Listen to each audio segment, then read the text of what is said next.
Salam damai sejahtera buat anak-anakku semuanya. Saya Samuel Wijaya. Di sini kita akan sama-sama belajar tentang pendidikan agama Kristen dan kita akan belajar tentang hidup yang dipimpin oleh Roh. Untuk kita belajar di bab ke-7. Anak-anakku semuanya, jika anak-anak punya buku yang sama bisa dibuka sama-sama bersama dengan saya. Kita akan belajar untuk waktu ke depan. Sebelum kita akan memulai pelajaran pada hari ini, mari kita sama-sama menundukkan diri untuk kita boleh merendahkan hati di hadapan Tuhan supaya kita boleh berdoa bersama-sama. Mari kita berdoa. Bapa, kami mengucap syukur dan terima kasih kami punya Roh Kudus sebagai penolong, sebagai pengajar yang menuntun kami untuk kami boleh mengerti tentang kebenaran-Mu. Engkau tolong setiap kami semua Tuhan. Kami akan memulai pembelajaran tentang hidup yang dipimpin oleh Roh. Biar hari-hari ini Tuhan kami menghadapi situasi yang serba tidak menentu, serba krisis. Biarlah kami boleh diberikan kekuatan oleh Roh Kudus. Tolong kami semua Tuhan. Kami percaya firman-Mu yang menjadi kekuatan buat setiap kami. Kami bersyukur di dalam nama Yesus. Amin. Oke anak-anak, di sini sebelum kita akan lanjut lebih jauh, kita akan menyanyikan satu kidung pujian yang diambil di dalam kidung pujian nomor 236 dengan judul Roh Kudus Sinarilah.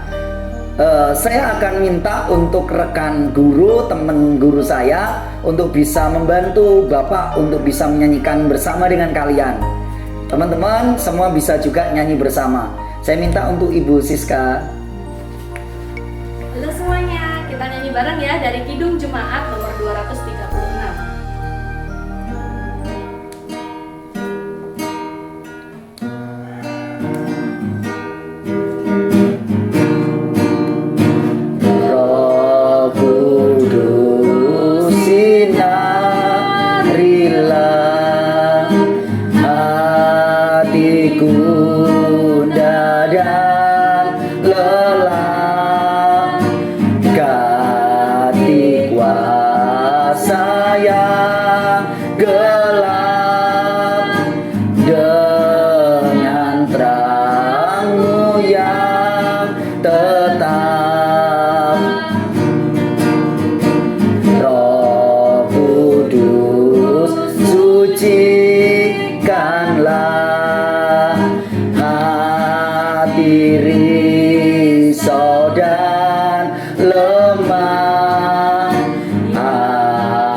Oke anak-anak, kita boleh diberkati bersama dengan Ibu Siska tadi. Kita menyanyikan Roh Kudus Sinarilah. Dari sini kita akan belajar tentang beberapa hal. Di sini Bapak akan menyampaikan tujuan pembelajaran pada hari ini. Yang pertama, tujuan pembelajaran untuk bab yang ke-7, kita akan belajar mendiskusikan contoh-contoh dari Alkitab atau hidup sehari-hari tentang keberanian yang dipimpin oleh Roh Kudus. Yang kedua, menyebutkan apa saja yang terjadi apabila hidup kita tidak dipimpin oleh Roh. Yang ketiga, menjelaskan apa hubungan antara hidup yang dipimpin oleh Roh dengan hidup kudus. Hari ini anak-anak kita belajar bahwa kita akan buka bersama-sama di dalam satu nats Alkitab dalam 2 Timotius pasal yang pertama ayat yang ke-7. Anak-anakku semuanya yang punya Alkitab bisa dibuka bersama-sama. Bapak akan bacakan buat kita semua. Sebab Allah memberikan kepada kita bukan roh ketakutan, melainkan roh yang membangkitkan kekuatan, kasih, dan ketertiban. Dan kita akan juga baca di dalam Petrus 1 Petrus 1 ayat yang ke-13 sampai ayat yang ke-16. Oke, anak-anak sudah ketemu semua, kita akan bacakan. Kekudusan dan kasih persaudaraan. Sebab itu siapkanlah akal budimu, waspadalah dan letakkanlah pengharapanmu seluruhnya atas kasih karunia yang dianugerahkan padamu pada waktu penyataan Yesus Kristus. Hidup sebagai anak-anak yang taat dan jangan turuti hawa nafsu yang menguasai kamu pada waktu kebodohanmu, tetapi hendaklah kamu menjadi kudus di dalam seluruh hidup sama seperti Dia yang kudus yang telah memanggil kamu. Sebab ada tertulis, kuduslah kamu sebab aku kudus. Amin. Dari sini anak-anak bisa melihat ayat-ayatnya. Di sini kita belajar tentang satu bagian. Kita akan belajar dari lagu ini ya, dimana kita melihat bahwa kesan apakah yang kamu peroleh dari kata-kata lagu di atas. Peran apakah yang dimainkan oleh Roh Kudus lewat gambaran lagu itu.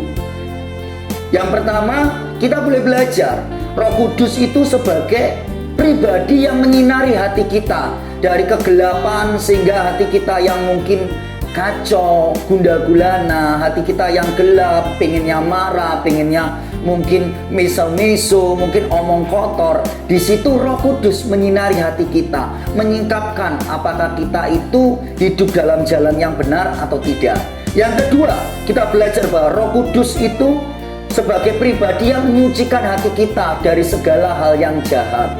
Yang ketiga, Roh Kudus itu sebagai pribadi, sebagai penghibur pada waktu anak-anak, apalagi ya mungkin anak-anak yang mungkin ada yang punya pasangan ya kan, pacar ya. Di situ habis putus, Roh Kudus adalah pribadi yang mengobati rasa galau anak-anak ya. Jadi untuk itu hadirkan Roh Kudus dalam kehidupan kita. Terus nyanyikan lagu tadi dan maknai lagu tadi bahwa Roh Kudus tidak pernah sekali-kali meninggalkan kita. CCTV sorga selalu mengamati kita 24 jam dan Dia siap menolong kita. Amin. Hari ini kita akan lihat bagian yang B. Kita akan mengenal satu pahlawan nasional yang bernama Monginsidi. Robert Walter Monginsidi adalah seorang pemuda pemberani. Pada tahun 1973 dinyatakan sebagai pahlawan nasional oleh pemerintahan Republik Indonesia. Walter dilahirkan dari desa Malalayang, Manado pada 15 Februari 1925. Ketika Perang Pasifik meletus pada tahun 1937, Walter masih duduk di kelas 2 Mulo atau SMP. Masih lebih muda dari kamu. Setelah Jepang menduduki Indonesia, ia masuk ke sekolah bahasa Jepang. Ketika Indonesia memproklamasikan kemerdekaannya pada tahun 1945 di tanggal 17 Agustus, tidak begitu saja diperoleh dengan mudah. Pemerintah Belanda masih ingin terus menguasai Indonesia. Walter pun bergabung menjadi anggota pasukan perjuangan kemerdekaan di Makassar. Setelah pasukan Nika Belanda mendarat dan menguasai wilayah Sulawesi Selatan, muncullah perlawanan yang luar biasa, khususnya dari kalangan pemuda di sana. Nama Walter Monginsidi segera menjadi terkenal di kalangan masyarakat di Makassar. Setelah ia memimpin sebuah serangan terhadap pos tentara Belanda di kota itu, terdapat pada tanggal 27 Oktober 1945. Namun perlawanan itu terbukti tidak seimbang karena pasukan Belanda didukung oleh kekuatan militer yang modern. Tentara Belanda pun berhasil menguasai kota Makassar sepenuhnya. Sementara para pejuang mengundurkan diri keluar kota, mengkonsentrasikan kekuatan mereka di daerah Polong Bangkeng. Para pejuang muda itu pun kemudian membentuk laskar. pemberontakan rakyat Sulawesi Selatan yang disebut Lapris dengan Mongin Sidi sebagai sekretaris jenderalnya. Seringkali Mongin Sidi menyamar sebagai polisi tentara Belanda dan menyusup masuk ke dalam kota. Dengan cara itu ia dapat menemukan sasaran-sasaran serangan yang tepat. Masalah ini mempersulit Belanda. Serangan-serangan pasukan pemuda itu menimbulkan kerugian yang besar. Pada tanggal 28 Februari 1947, Belanda mengadakan razia besar-besaran dan Mongin Sidi ikut terjaring di tengah-tengah penyamarnya. Namun pada 27 Oktober 1947 ia berhasil meloloskan diri dan kembali memimpin serangan-serangannya. Malangnya 9 hari kemudian Mongin Sidi kembali tertangkap di tengah-tengah razia tentara Belanda yang semakin ketat. Belanda membujuk Mongin Sidi untuk bekerja sama, namun semua itu ditolaknya mentah-mentah. Karena itulah Mongin Sidi dijatuhi vonis hukuman mati. Mongin Sidi menerima hukuman itu dengan tabah. Ia juga menolak kesempatan untuk meminta grasi atau pengampunan pada tahun 1949, tepatnya tanggal 5 September, saat tanda-tanda perdamaian mulai tampak dengan dimulai konferensi meja bundar KMB. Rakyat Indonesia dikejutkan oleh berita-berita kematian, khususnya dari Robert Walter Mongin Sidi. Mongin Sidi dibawa ke Pacinan untuk menghadapi regu penembak. Ia menolak matanya ditutup. Sebelum menuju ke tempat penembakan, Walter menjabat tangan semua yang hadir. Kepada regu penembak, Walter berkata, "Laksanakan tugas saudara. Saudara-saudara hanya melaksanakan tugas dan perintah atasan. Saya maafkan saudara-saudara dan semoga Tuhan mengampuni dosa-dosa saudara." Dengan tenang ia menghadapi pasukan yang akan menembaknya. Di tangan kirinya ia memegang Alkitab dengan secari kertas yang berisi kata-kata setia sampai mati, yang diambil dalam Wahyu 2 ayat yang ke-10. "Janganlah takut terhadap apa yang harus kau derita. Sesungguhnya iblis akan melemparkan beberapa orang dari antaramu ke dalam penjara supaya kamu dicobai dan kamu akan beroleh kesusahan selama 10 hari. Hendaklah engkau setia sampai mati dan aku akan mengaruniakan padamu mahkota kehidupan." Sementara itu tangan kanannya mengacung ke atas dan ia berteriak, "Merdeka!" sebelum butiran peluru menembus dadanya. Dengan ketegaran dan keteguhan hati ia menghadapi moncong-moncong senjata yang dibidikan padanya dan menolak. Ketika matanya akan ditutup, ia berucap dengan hati dan mata terbuka, "Aku ingin melihat peluru penjajah menembus dadaku." Bagian C, peranan Roh Kudus dalam hidup kita. Di dalam Alkitab, dipimpin atau dikuasai oleh Roh adalah istilah yang biasa dipakai untuk menggambarkan orang yang hidupnya berkenan kepada Allah. Dalam 1 Samuel yang pasal 16 dikisahkan bahwa ada seorang yang bernama Daud diurapi oleh Nabi Samuel. Sejak hari itu firman Tuhan berkata, dan seterusnya berkuasalah Roh Tuhan atas Daud. Lalu berangkatlah Samuel menuju Rama. Itu diambil dalam 1 Samuel pasal yang ke-16 ayat yang ke-13. Kita tahu bagaimana hidup Daud selalu dipimpin oleh Roh Allah, sehingga ia menjadi Raja Israel terbesar. Karena dipimpin oleh Roh Allah, itulah yang membuat Daud bisa menghadapi bahaya di dalam kehidupannya. Misalnya, hampir setiap orang Kristen mungkin mengenal dan hafal Mazmur 23 yang di dalamnya dilukiskan sikap Daud yang merasa tenang, yang merasa damai karena ia selalu disertai oleh Tuhan. Kalau dari sini, anak-anakku semuanya, bagaimana Daud ketika dia perang, ketika dia melawan musuh, ketika percaya bahwa Tuhan menyertai hidupnya, keberhasilan, kesuksesan, apa yang diperbuatnya tidak ada yang gagal. Kalau anak-anak rindu untuk benar-benar hidup kita berhasil, mari izinkan Roh Kudus menyertai hidup kita. Ya, kita akan belajar juga di mana di sini ada tugas buat anak-anakku semuanya. Kita akan belajar di dalam Mazmur 23. Berapa banyak di tempat ini yang hafal Mazmur 23 ayat 1 sampai yang ke-6? Kalau Bapak juga hafal anak-anak ya, bagaimana firman Tuhan itu penting dihafal, direnungkan dan dilakukan ya. Di sini kita akan belajar Tuhan adalah gembalaku, takkan kekurangan aku. Ia membaringkan aku di padang yang berumput hijau. Ia membimbing aku ke air yang tenang. Ia menyegarkan jiwaku. Ia menuntun aku di jalan orang benar. Dan gadamu dan tongkatmu itulah yang menghibur aku. Engkau menyediakan hidangan bagiku di hadapan lawanku. Engkau mengurapi kepalaku dengan minyak dan pialaku penuh melimpah. Kebajikan dan kemurahan belaka akan mengikutiku seumur hidupku, dan aku akan diam dalam rumah Tuhan sepanjang masa.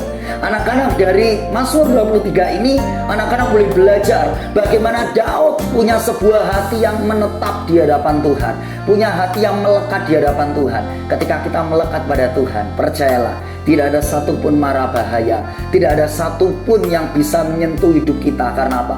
Ada penyertaan Tuhan ya. Bagian D, Roh Kudus dalam kehidupan orang percaya.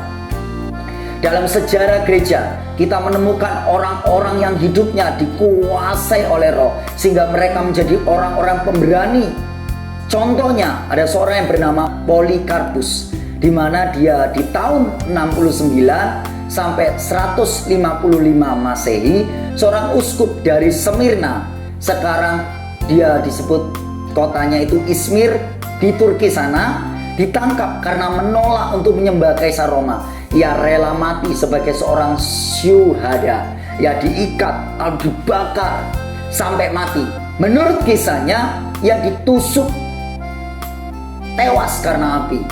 Yang dimaksudkan untuk membakarnya tidak mampu menyentuhnya. Ia dicatat pernah berkata seperti ini pada hari kematiannya. 86 tahun aku telah melayani dia, dan dia tidak pernah melakukan kesalahan kepadaku. Jadi bagaimana aku mengucap Raja dan Juru Selamatku, lakukanlah apa yang ingin kau lakukan. Kalau kita melihat anak-anak, bagaimana Polikarpus ini dengan penuh keberanian. Kenapa dia bisa berani? Karena hidupnya dipimpin oleh Roh Kudus. Martin Luther juga, dia adalah seorang tokoh reformasi yang berani melawan gereja, dan paus-paus pada waktu itu dipanggil dalam sebuah persidangan pada tahun 1521 yang dipimpin oleh Kaisar Karl V. Pangeran Frederick yang ketiga. Pangeran dari Sachsen memperoleh jaminan keselamatan bagi Luther untuk menghadiri persidangan itu. Johann Eck yang berbicara atas nama Kaisar mengajukan salinan-salinan tulisan Luther di atas meja dan bertanya, apakah buku-buku itu memang tulisannya dan apakah ia tetap berpegang pada isinya? Luther mengakui semuanya, namun ia meminta waktu untuk menjawab pertanyaan yang kedua. Ia berdoa, berkonsultasi kepada teman-temannya, dan esok harinya ia menjawab, apabila aku tidak diyakinkan oleh kesaksian kitab suci atau oleh penalaran yang jelas, karena aku tidak percaya kepada paus atau dewan semata-mata, karena sudah diketahui dengan luas bahwa mereka seringkali keliru, bertentangan satu sama lain. Aku terikat hanya pada kitab suci yang telah aku kutip dan hati nuraniku yang diikat oleh firman Allah. Aku tidak dapat dan tidak akan mencabut satu kata pun, karena tidaklah aman dan tidak benar bila aku menolak hati nuraniku. Semoga Allah menolong aku. Selama 5 hari kemudian, rapat-rapat tertutup diadakan untuk menentukan nasib Luther ini. Kaisar mengajukan rancangan Diet Worms pada tahun 1521 tanggal 25 Mei yang isinya menyatakan Luther sebagai pelanggar hukum. Tulisan-tulisannya dilarang beredar dan ia harus segera ditangkap. Juga dinyatakan bahwa di seluruh Jerman tak seorang pun boleh memberikan makanan atau perlindungan kepada Luther, atau mereka akan dijatuhi hukuman. Darahnya dianggap sah untuk dicurahkan, nyawanya terancam, namun Luther tidak mundur sedikit pun. Seringkali dalam hidup ini mungkin kita diperhadapkan dengan situasi di mana ketika kita diancam, kalau kamu ke gereja, kamu nanti gak akan jadi temanku. Seringkali ada bulian, mungkin anak-anak muda ya, anak-anak seusia kalian ya, di mana mungkin ada banyak kata-kata yang menyudutkan, kata-kata yang mendiskreditkan. Tapi jangan khawatir, Roh Kudus yang akan memberikan keberanian seperti Luther tadi. Amin. Bagian E, hidup sebagai anak-anak Allah. Sebutkanlah nama kamu kepada teman kamu sebangku, atau teman kamu di WA group, atau teman kamu di kontak WA, di kontak Instagram, dan di semua media sosial. Nama saya, sebut namamu. Saya Samuel, keluarga kami adalah anggota gereja. Informasi apa yang kamu peroleh dari perkenalan ini? Dari situ kamu boleh mengenal sedikit informasi tentang gereja temanmu. Samuel mungkin terletak gerejanya itu, mungkin kamu tahu di mana. Samuel, mungkin kamu tahu di mana letak gereja itu. Sekarang sebutkanlah nama keluarga, marga atau fam kamu kepada teman kamu di WA, di sosial media. Misalnya, nama saya Dewi Simatupang. Di kalangan masyarakat Indonesia ada juga suku yang tidak mempunyai nama keluarga. Misalnya suku Jawa, Sunda, Madura, Bali, Palembang, Minangkabau, Aceh, dan lain-lain. Meskipun demikian, orang bisa juga memperkenalkan dirinya dengan menyebutkan nama ayahnya atau nama kakek neneknya. Dengan memperkenalkan nama kamu dan nama keluarga atau marga kamu juga memperkenalkan keluarga besar kamu. Marga Simatupang itu ada di daerah Toba di Sumatera Utara, berasal dari suku Batak. Di situ menghubungkan kamu dengan marga kamu. Bila kamu berhasil mencapai prestasi yang hebat, mungkin ada orang yang berkata, wah, hebat sekali Boru Simatupang itu. Boru dalam bahasa Batak artinya anak perempuan. Kehidupan yang dipimpin oleh Roh adalah kehidupan yang mencerminkan Bapa kita, yaitu Allah sendiri. Apakah artinya itu? Itu berarti bila orang berjumpa dengan kita, mungkin sekali mereka akan menilai diri kita juga. Apakah kita benar-benar mencerminkan keberadaan Allah yang adalah Bapa kita? Apakah kita hidup dengan sopan santun? Apakah kita hidup dengan jujur, tidak korupsi? Apakah kita suka berdusta atau kita penipu? Apakah kita suka bertengkar dan menciptakan keributan serta permusuhan di antara teman-teman kita? Dalam Roma 8 ayat yang ke-10 sampai yang ke-11, Paulus mengatakan demikian. Tetapi jika Kristus ada di dalam kamu, maka tubuh memang mati karena dosa, tetapi roh adalah kehidupan oleh karena kebenaran. Dan jika roh Dia yang telah membangkitkan Yesus dari antara orang mati diam di dalam kamu, maka Ia telah membangkitkan Kristus Yesus dari antara orang-orang mati, akan menghidupkan juga tubuhmu yang fana itu oleh rohnya yang diam di dalam kamu. Pada bagian bacaan ini, Paulus mengingatkan bahwa sebagai anak-anak Allah, sebagai pengikut Kristus, kita telah masuki kehidupan yang baru. Di dalam Kristus, kita memperoleh Roh Kudus yang membangkitkan dan dengan demikian juga menjanjikan kebangkitan dari kematian kelak. Ya, dimana kita percaya orang yang di dalam Yesus, ketika kita mati, kita tahu tempatnya di mana? Sorga buat kita semua. Yang penting kita mau dalam hidup kita percaya Yesus, dan ketika kita masih diberikan kesempatan untuk hidup, baiklah kita mau dipimpin oleh Roh Kudus, sehingga kelak kita akan masuk dalam apa yang Tuhan rencanakan, yaitu sorga yang mulia. Itulah sebabnya orang-orang percaya seperti Robert Walter tadi yang kita pelajari sebelumnya, di mana dia di daerah dia dan juga Polikarpus dan Martin Luther tidak takut menghadapi ancaman kematian sekalipun. Mereka tahu bahwa kematian bukan akhir dari segala-galanya. Kuasa kebangkitan yang telah membangkitkan Yesus telah memberikan keberanian luar biasa sebagai pengikut Kristus. Namun memahami bahwa kita akan dibangkitkan belum cukup. Hidup yang baru ini di bawah kuasa kebangkitan mestinya adalah hidup yang dipimpin oleh Roh Allah. Karena itu Paulus melanjutkan pengajarannya sebagai berikut. Jadi saudara-saudara, kita adalah orang-orang berhutang, tetapi bukan kepada daging, supaya hidup menurut daging. Sebab jika kamu hidup menurut daging, kamu akan mati. Tapi jika oleh Roh kamu matikan perbuatan-perbuatan tubuhmu, kamu akan hidup.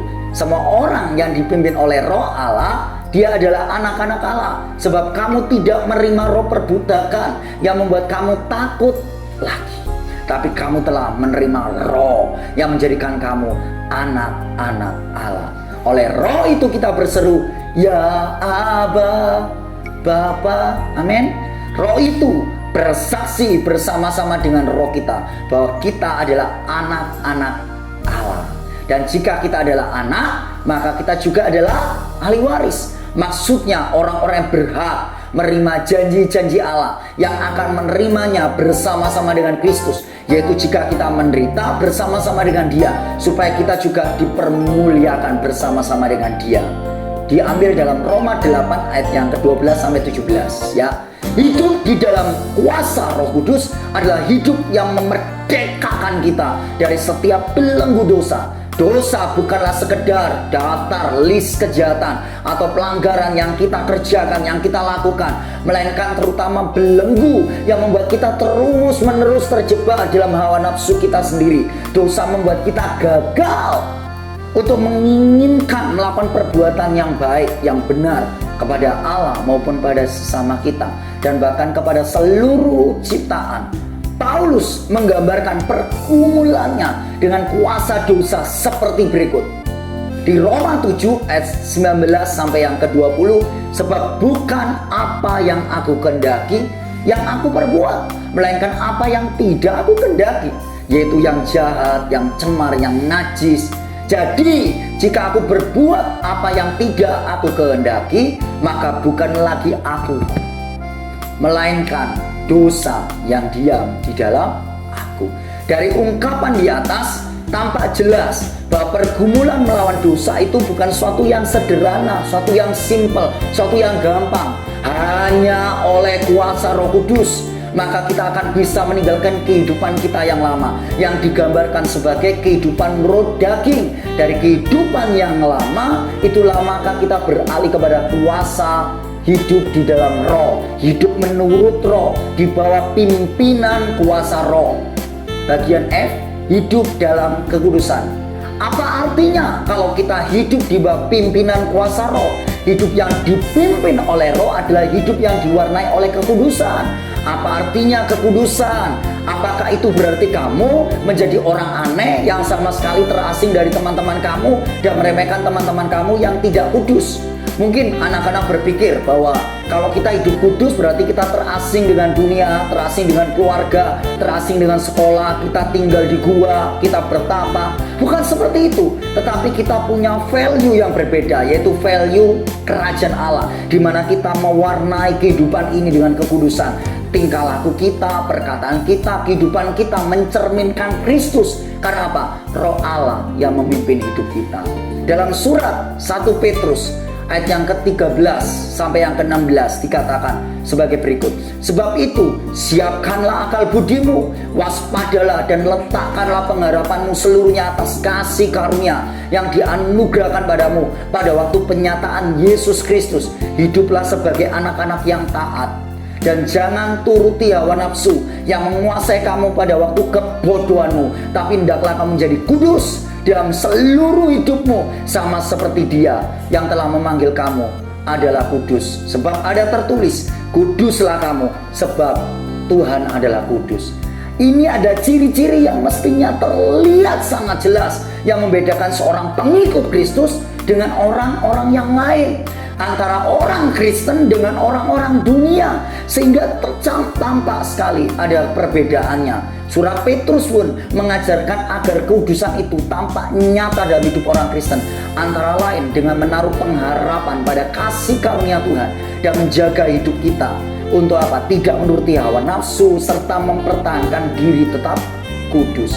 Dalam surat Roma yang ditulis oleh Rasul Paulus, di mana dikatakan Roma 12 ayat yang kedua, janganlah kamu menjadi serupa dengan dunia ini, tapi berubah oleh pembaruan budimu, sehingga kamu dapat membedakan mana kehendak Allah, apa yang baik, apa yang berkenan pada Allah, dan yang sempurna. Jadi kita melihat bahwa ketika kita mengikuti tuntunan Roh Kudus, kita akan menjadi sempurna. Karena firman Tuhan berkata, Bapa kita sempurna. Untuk itu kita dari hari ke sehari, kita akan disempurnakan oleh Roh Kudus yang memampukan kita. Kata kudus dalam bahasa Ibrani berarti dipisahkan dari dunia dan dipakai khusus oleh Allah. Benda-benda kudus yang dipergunakan di bait suci misalnya adalah benda-benda dibuat khusus untuk ibadah dan tidak boleh digunakan untuk keperluan lainnya di luar bait suci. Demikian pula orang-orang yang kudus seperti yang dijelaskan oleh surat 1 Petrus 1 ayat yang ke-16 mestinya menunjukkan kehidupan yang khusus dan berbeda karena mereka telah dipilih untuk menjadi milik Allah yang kudus. Bila Allah manggil kita untuk hidup kudus, maka kita sebagai miliknya, kita akan menjadi kudus, memperlihatkan hidup yang kudus, menjauhkan diri dari kehidupan-kehidupan yang sembarangan, yang justru berlawanan dengan citra Allah yang kudus itu. Amin. Dari sini anak-anak kita harus tahu bahwa Bapa kita kudus, maka kita juga anaknya kudus, bukan kudis. Untuk itu, mari ikuti teladan Bapa kita. Jauhkan hidup kita dari semua yang ditawarkan oleh dunia. Bukan berarti sekali lagi engkau jauh dengan temanmu, jauh dengan mungkin sekolahmu, bukan. Tapi engkau menampilkan, menunjukkan kehidupan yang berbeda, yang khusus, yang spesial. Karena kita percaya bahwa kita hidup karena Tuhan, bukan ditentukan oleh penilaian orang. Amin. Bagian G, mewujudkan hidup kudus di tengah-tengah masyarakat. Ya, bagaimana kita boleh mengaplikasikan kehidupan kita. Di bagian sebelumnya sudah disinggung bahwa hidup kudus berarti hidup dalam pemahaman bahwa kita telah dipilih oleh Allah, menjadi milik Allah yang kudus. Dengan pemahaman itu, maka kita harus hidup di dalam kekudusan. Lebih dari itu, orang yang hidup kudus pun memahami bahwa hidup manusia seharusnya memang kudus. Karena hidup itu adalah karunia Allah sendiri. Pada kenyataannya, banyak orang yang tidak menghargai kehidupannya sendiri maupun kehidupan orang lain. Sebagai contoh, belakangan ini di berbagai bagian dunia marak terjadi kasus perdagangan orang. Orang-orang diiming pekerjaan dengan gaji yang tinggi, gaji yang menggiurkan, namun ternyata mereka ditipu menjadi TKI atau TKW di luar negeri. Namun yang mereka kerjakan ternyata jauh dari apa yang diharapkan. Ada yang bekerja bahkan seperti budak dengan gaji yang sangat-sangat tidak layak. Kondisi kerja yang sangat menyedihkan. Ada lagi yang dipaksa untuk menjadi pelacur, menyerahkan kehormatannya dan kemudian diperas habis-habisan hingga melahirkan anak yang mereka tidak mau harapkan. Seperti kasus yang menimpa ada seorang bernama TKW dari Indonesia yang bernama Tamimi. Dia dijadikan pelacur di Malaysia. Itu diambil di dalam surat kabar, surat Merdeka tanggal 31 Mei 2014. Banyak lagi TKW yang Bapak bisa sebutkan pada kalian. Mereka bahkan sampai ada yang menderita penyakit kelamin, ada yang kena HIV, AIDS. Jadi benar-benar anak-anak, bagaimana ini kehidupan kalau kita tidak dipimpin oleh Roh Kudus, hidup kita akan gampang sekali untuk dibelokkan oleh dunia. Ya, dimana juga di luar negeri, dimana mereka ada penjualan orang, bayi-bayi, bahkan ada di mana organ-organ tubuh bayi dijual bisa puluhan juta, ratusan juta, berbeda satu sama lain. Jadi ngeri sekali kehidupan di dunia ini kalau kita tidak dipimpin oleh Roh Kudus. Bahkan di dalam negeri sendiri, di Indonesia, kasus ini kerap sekali terjadi. Contohnya, kasus FK, dia umur 15 tahun, dan TW, di mana dia umur 14 tahun, yang dijual oleh temannya sendiri pada seorang laki-laki bernama inisial HD, hanya karena merasa tidak diperhatikan oleh orang tuanya. Itu diambil dalam surat kabar Kompas, ya, 9 Oktober 2013. Kasus-kasus seperti ini menyebabkan Indonesia menjadi salah satu negara dengan kasus perdagangan yang sangat-sangat serius. Para korban dijual ke negara-negara ASEAN, di Jepang, di Taiwan, di Korea, dan negara-negara Amerika Latin, dan lain-lain. Karena itulah ada lembaga yang berusaha memerangi masalah ini, antara lain lembaga antar pemerintah, yaitu International Organization for Migration yang disebut IOM. IOM yang berdiri sejak 1951 bekerja sama dengan 149 negara di dunia. IOM juga mempunyai cabang di Indonesia. Di Indonesia, IOM melibatkan beberapa lembaga pemerintah seperti Kementerian Luar Negeri, Kementerian Koordinator Politik, Hukum dan Keamanan, Polri, Badan Reserse Kriminal Polri. Lembaga ini berusaha mencegah dan mengatasi kasus-kasus penjualan orang di Indonesia. Pekerjaan lembaga seperti IOM ini sangat penting artinya, karena orang-orang di lembaga ini berusaha menghapuskan praktek-praktek yang menjerumuskan orang dalam kehidupan yang gelap, kehidupan yang tidak kudus, sehingga martabat mereka sebagai manusia diinjak-injak. Karena kita percaya anak-anak bahwa ketika kita hidup kudus, hidup kita jadi mulia, hidup kita jadi berharga, hidup kita jadi istimewa. Tapi ketika kita masukkan diri kita, memasukkan hidup kita untuk kita melakukan hal-hal yang cemar, maka hidup kita, martabat kita itu seperti diinjak-injak. Untuk itu anak-anak belajar hidup kudus, belajar untuk menggunakan perkataan kita, tingkah laku kita, hidup kita sebagai alat-alat kerajaan Allah, sebagai senjata terang ya. Hari ini Bapak akan kasih tugas buat kalian semua. Kita sudah belajar sampai di bagian yang paling akhir ya, di mana kita belajar, dan di sini ada soal yang kita akan belajar sama-sama ya. Anak-anak di rumah sambil belajar untuk daring, buatlah clipping dari berita-berita di surat kabar yang menunjukkan bagaimana hidup yang kudus dan tidak kudus. Cari masing-masing 2 contoh anak-anak yang relevan dengan topik kita hari ini ya. Banyak bisa cari-cari ya di internet boleh, tapi sertakan sumbernya supaya Bapak bisa lihat dan juga nanti bisa dinilai ya.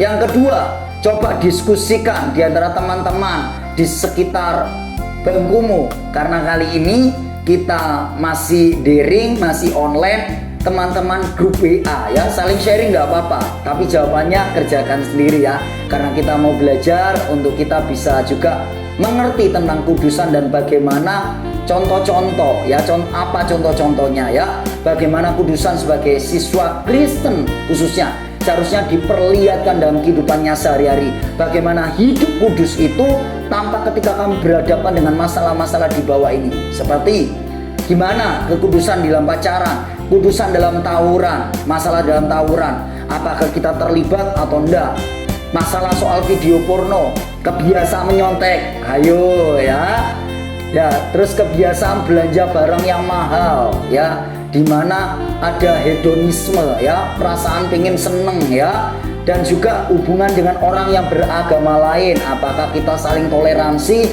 atau menganggap mereka itu musuh kita yang perlu kita jauhi, yang perlu kita benci. Dan juga kepedulian terhadap orang yang menderita, orang-orang di bawah, mungkin tukang beca, mungkin orang-orang yang mungkin dia pengemis dan lain sebagainya. Itu penting, itu salah satu kekudusan yang dinyatakan, Kristus yang dinyatakan.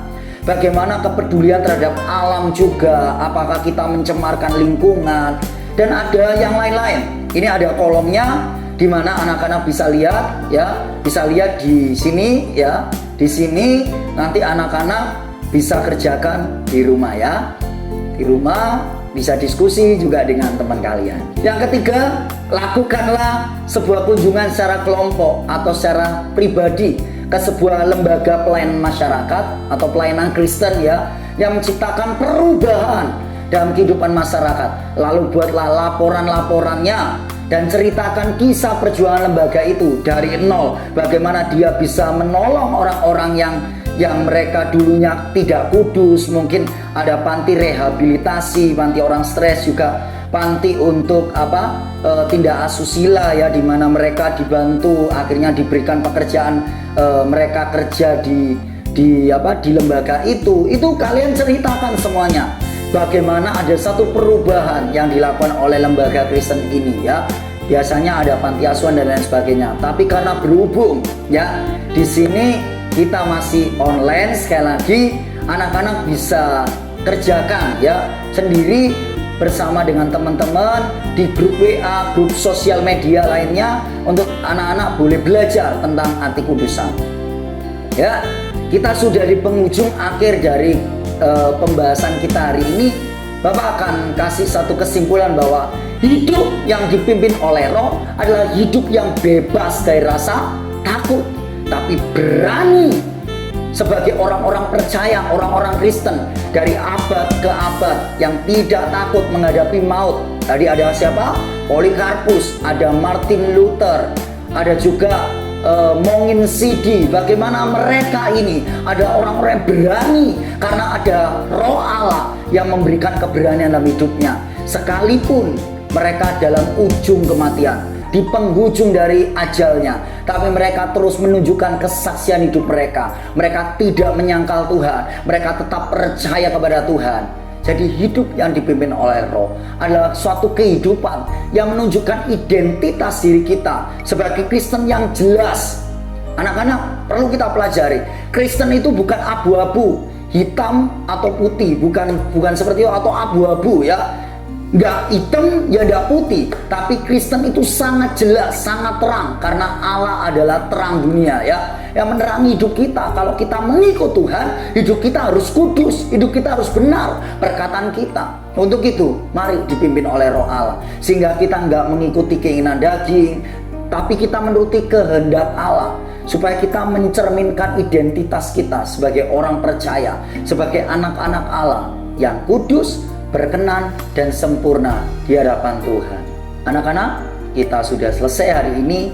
Semoga anak-anak boleh belajar tentang hidup yang dipimpin oleh Roh Allah dan menyediakan wadah teman-teman, wadah kalian semua untuk boleh ingin dipimpin oleh Roh Allah. Mari kita berdoa. Bapa di sorga, kami mengucap syukur dan terima kasih kepadamu. Engkau begitu baik, Engkau menolong kelas kami, Engkau menolong pembelajaran hari ini. Tolong setiap anak-anakmu, tolong kami Tuhan.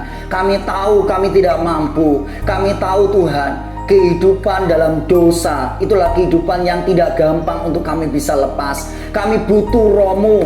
Tolong kami Tuhan, supaya kami Tuhan bisa menang atas dosa oleh karena Roh Kudus yang memampukan kami. Kayak mau belajar dari seorang hamba-Hambamu seperti Martin Luther, Tuhan, seperti Tuhan Mongin Sidi, dan juga ada banyak Tuhan tokoh-tokoh di Alkitab. Mereka menunjukkan identitasnya dengan jelas. Ajar setiap kami Tuhan, supaya kami Tuhan boleh menjadi anak-anak terang, bukan anak-anak gelap. Terpujilah nama-Mu Tuhan. Kami kembalikan pujian, hormat, kemuliaan hanya bagi nama Tuhan Yesus saja. Terima kasih Tuhan Yesus, kami mengucap syukur dan berdoa. Amin. Oke anak-anak, kita sudah selesai. See you, God bless you.